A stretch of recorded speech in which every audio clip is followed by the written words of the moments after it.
And more on African culture now. Ethiopian cuisine in America's capital city is undergoing a major transformation into the mainstream food culture.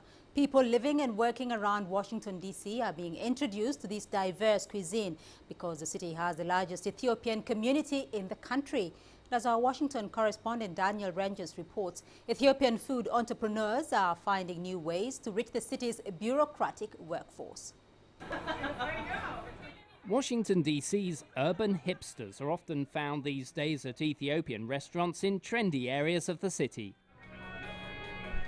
Jeff Swiderski conducts introductory food tours. Once they get beyond, the initial shock because it's different. You eat with your hands, it's family style, you have injera, which is something that people are not used to, and it's a little bit stronger, and even looking at it, it's just a complete culture shock.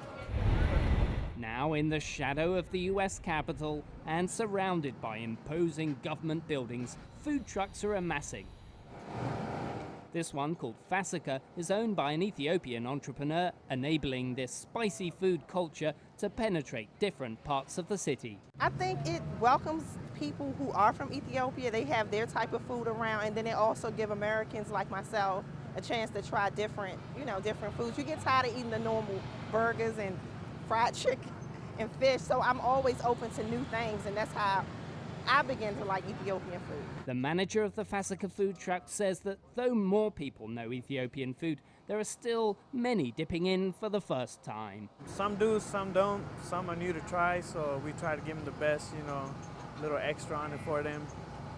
Show them our love, how good our food is. This food truck provides all of the staples that Ethiopians will be familiar with.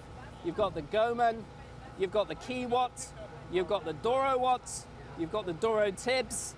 All of those are now becoming more familiar to Americans, and if you want the authentic cultural experience, you'll dip in with your hands.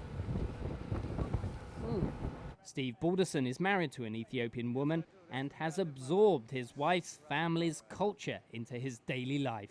I'm so glad to see that there's food trucks now delivering injera, because usually I have to go across to the other part of town to a restaurant. Now I'm starting to get one in my neighborhood. I got food trucks coming up on the corner.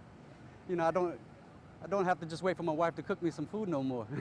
Not that it's bad, but Many Americans think Washington is full of grey-suited bureaucrats. But that's not the whole picture. The infusion of Ethiopian culture and cuisine adds an additional layer of spice to a city that is, in fact, a genuine international melting pot.